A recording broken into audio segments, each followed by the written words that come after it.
बाद भी वही खड़े हैं जहां आपने शुरुआत की थी।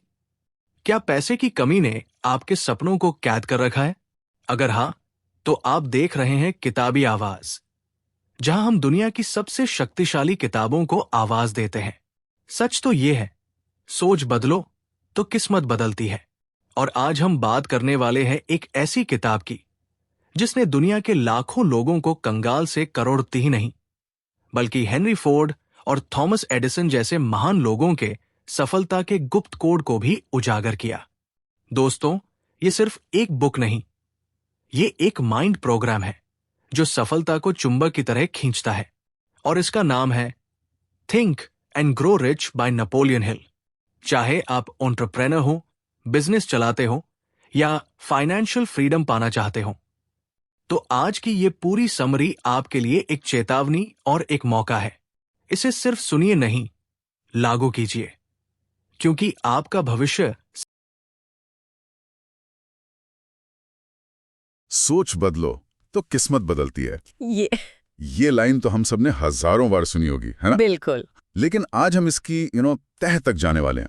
हमारे हाथ एक ऐसी किताब का सारांश लगा है जिसने दुनिया भर में लाखों लोगों को सिखाया हाँ, कि सोच को सच में दौलत में कैसे बदला जाए। हम बात कर रहे हैं नेपोलियन हिल की अमर किताब थिंक एंड ग्रो रिच की। एक क्लासिक किताब है ये। बिल्कुल।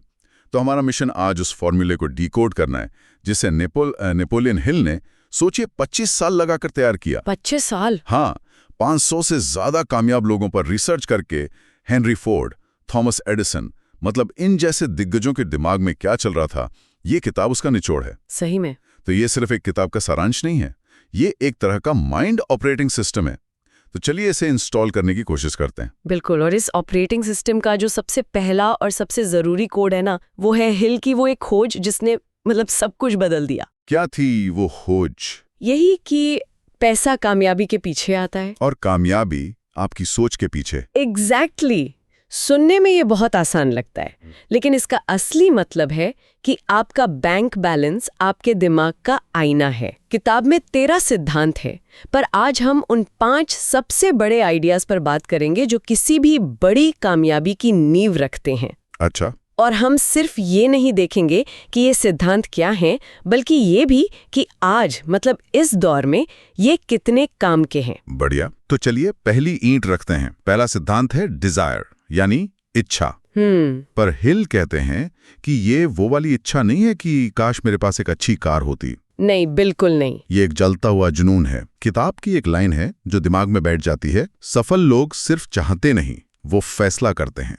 फैसला करते हैं, हाँ। ये मानसिकता कुछ ऐसी है कि या तो मैं इसे करूंगा या इसे करते हुए मरूंगा। ये तो बहुत इंटेंस है। और यही फर्क है। एक साधारण इच्छा तो धुएं जैसी होती है, हवा में उड़ जाती है। लेकिन जब वो जुनून बन जाती है तो वो आग बन जाती है। आप सोचिए, जब किसी चीज को पाने की जिद जुनून बन जाती है तो दिमाग अपने आप रास्ते खोजने लगता है। रुकाव के उसे रोकती नहीं, बल्कि उसे और उकसाती हैं। हाँ। और हिल का तरीका बहुत प्रैक्टिकल है। वो कहते हैं हवा में मत सोचो, लिखो। हाँ, लिखो। तुम्हें ठीक कितना पैसा चाहिए, कब तक चाहिए, और उसके बदले में तुम क्या देने को तैयार हो। इस प्लान को बनाओ और दिन में 2 बार, सुबह उठते और रात को सोने से पहले इसे पढ़ो। सिर्फ सोचने से नहीं, उसे अपनी रग रग में उतारने से होगा। ठीक है। तो जुनून की आग तो जल गई, लेकिन अक्सर सेल्फ डाउट का पानी उस आग को बुझा देता है। बिल्कुल। यही पर शायद दूसरा सिद्धांत काम आता है, फेथ, यानी अपने आप पर अटूट भरोसा। बिल्कुल। ये उस आग को हवा देने जैसा है। दुनिया के हर बड़े उद्यमी को देखो, उनमें एक बात कॉमन थी। क्या? उन्हें अपनी कामयाबी तब दिख रही थी जब दुनिया को सिर्फ उनकी नाकामी नजर आ रही थी। वो अपने आइडिया पर तब विश्वास करते थे जब उनके पास सिवाय उस आइडिया के और कुछ नहीं था। सही बात है। और इसके पीछे का विज्ञान बहुत सीधा है। अगर आपके दिमाग में शक का कीड़ा है तो आपके कदम हिचकिचाएंगे, आप पूरा जोर नहीं लगाएंगे, और आधे अधूरे एक्शन से तो नतीजे भी आधे अधूरे ही मिलते हैं। बिल्कुल। लेकिन यहाँ एक सवाल उठता है, ये फेथ का सिद्धांत, ये थोड़ा खतरनाक भी तो लग सकता है ना? कैसे? क्या ये लोगों को झूठी उम्मीद नहीं देता?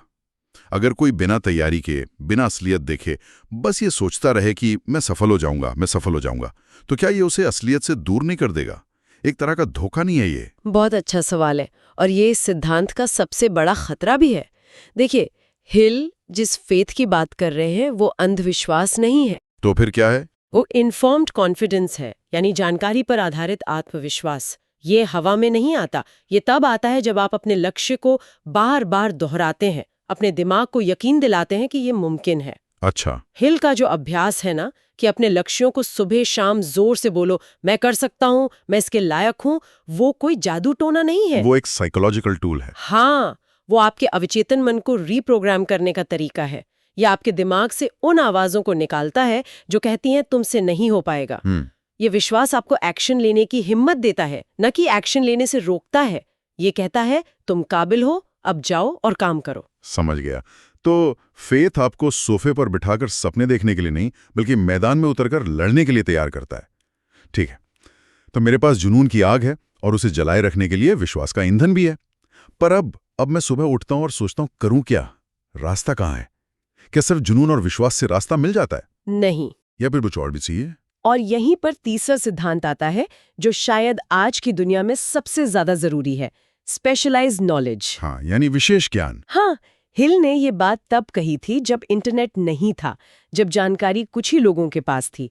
आज तो जानकारी मुफ्त है, हर किसी के फोन में है। सही बात है। इसलिए उनका सिद्धांत और भी ज्यादा शक्तिशाली हो गया है। आज असली कीमत जानकारी रखने में नहीं, बल्कि उसे इस्तेमाल करने में है। बिल्कुल, उस जानकारी के शोर में से काम की चीज निकालकर उसे एक अनोखे तरीके से इस्तेमाल करने में है। अरे, ये तो सीधी चोट करने वाली बात है। मतलब हम जो स्कूल कॉलेज में जनरल नॉलेज सीखते हैं वो काफी नहीं है। बिल्कुल नहीं। हिल तो ये कह रहे हैं कि आपको अपनी फील्ड का सुपरस्टार बनना होगा, तभी बात बनेगी। समीकरण सीधा है, जितना बड़ा कौशल उतनी बड़ी कमाई। एकदम। इसे ऐसे समझिए, हर कोई एआई के बारे में पढ़ सकता है, हजारों वीडियो देख सकता है, ये जनरल नॉलेज है।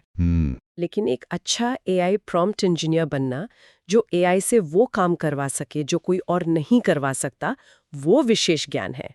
अच्छा। डॉक्टर, कोडर, शेफ, मार्केटर, ये सब अपने विशेष ज्ञान की वजह से ही कमाते हैं। हिल कहते हैं, सीखना कभी बंद मत करो। अपनी फील्ड में जो सबसे बेस्ट है उससे सीखो।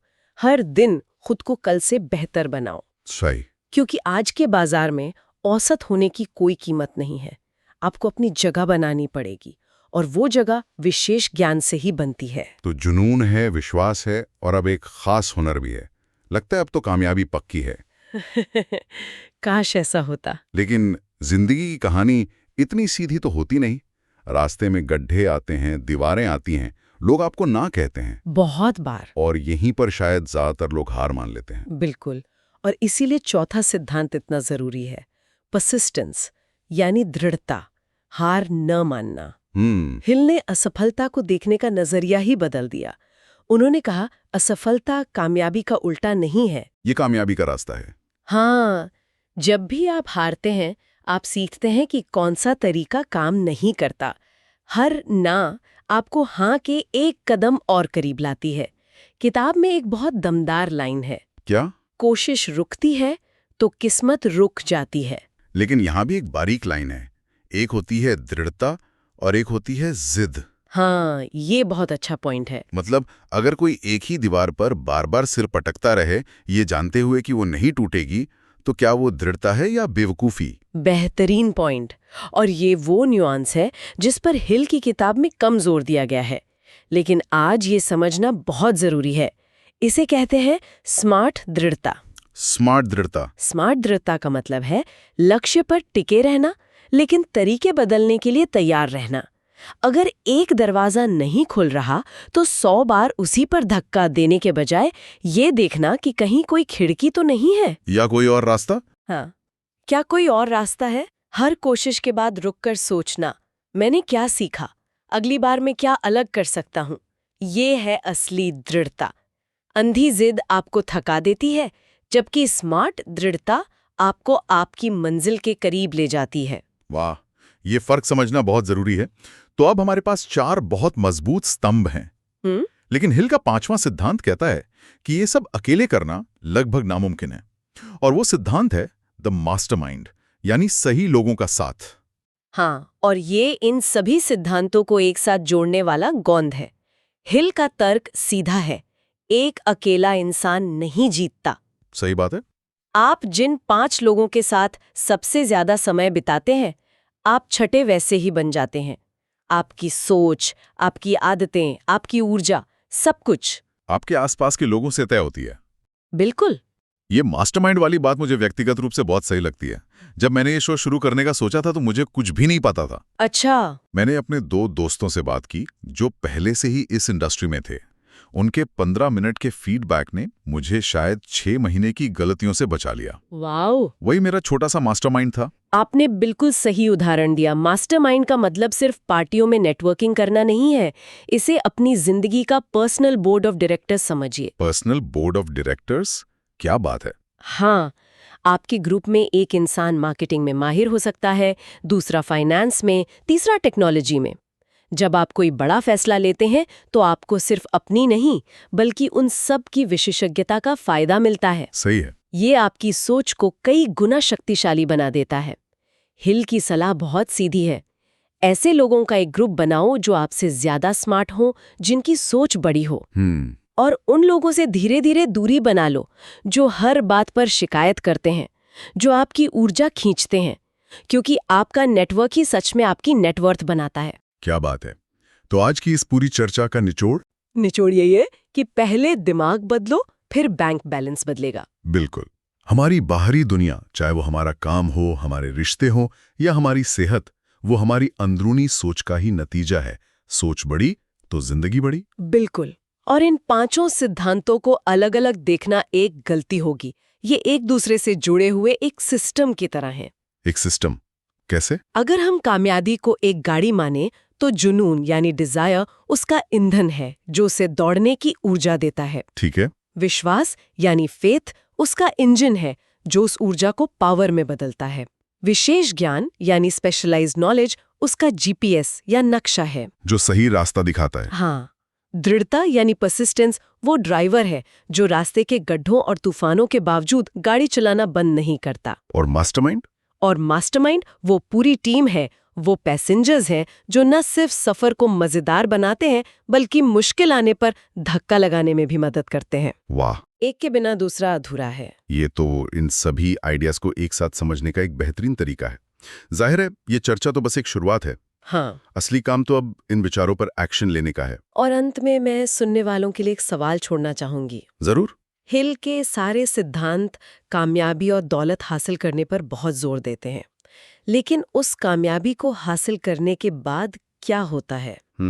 अच्छा सवाल है। क्या इन सिद्धांतों में कोई ऐसा सबक भी छुपा है जो ये सिखाता हो कि उस कामयाबी को कैसे संभाला जाए, उसे कैसे इस्तेमाल किया जाए ताकि वो सिर्फ बैंक बैलेंस ना बढ़ाए बल्कि मन की शांति और असली संतुष्टि भी लाए? बिल्कुल, क्योंकि दौलत कमाना एक हुनर है, पर उसे संभाल कर खुश रहना शायद उससे भी बड़ा हुनर है। था नेपोलियन हिल की महान किताब थिंक एंड ग्रो रिच का पूरा निचोड़। याद रखिए, सफलता सिर्फ ज्ञान से नहीं बल्कि क्रियान्वयन, इम्प्लीमेंटेशन से मिलती है। इस समरी में बताए गए हर सिद्धांत को अपनी जिंदगी में आज से ही लागू करना शुरू करें। अगर आपको इस समरी से जरा भी वैल्यू मिली हो या इसने आपकी सोच को थोड़ा भी बदला हो तो इस वीडियो को लाइक करना न भूलें। आपका एक लाइक हमें ऐसी ही शक्तिशाली सामग्री, कंटेंट बनाने के लिए प्रेरित करता है। इस संदेश को उन लोगों के साथ जरूर शेयर करें जिनकी आप परवाह करते हैं, क्योंकि सोच बदलने का ये मौका सबको मिलना चाहिए। और हां, किताबी आवाज को सब्सक्राइब करना मत भूलना। साथ में बेल आइकन दबा दें ताकि दुनिया की अगली सबसे शक्तिशाली किताब की आवाज आप तक सबसे पहले पहुंचे। आपकी सफल यात्रा में आपका दोस्त किताबी आवाज। मिलते हैं अगली किताब में। धन्यवाद।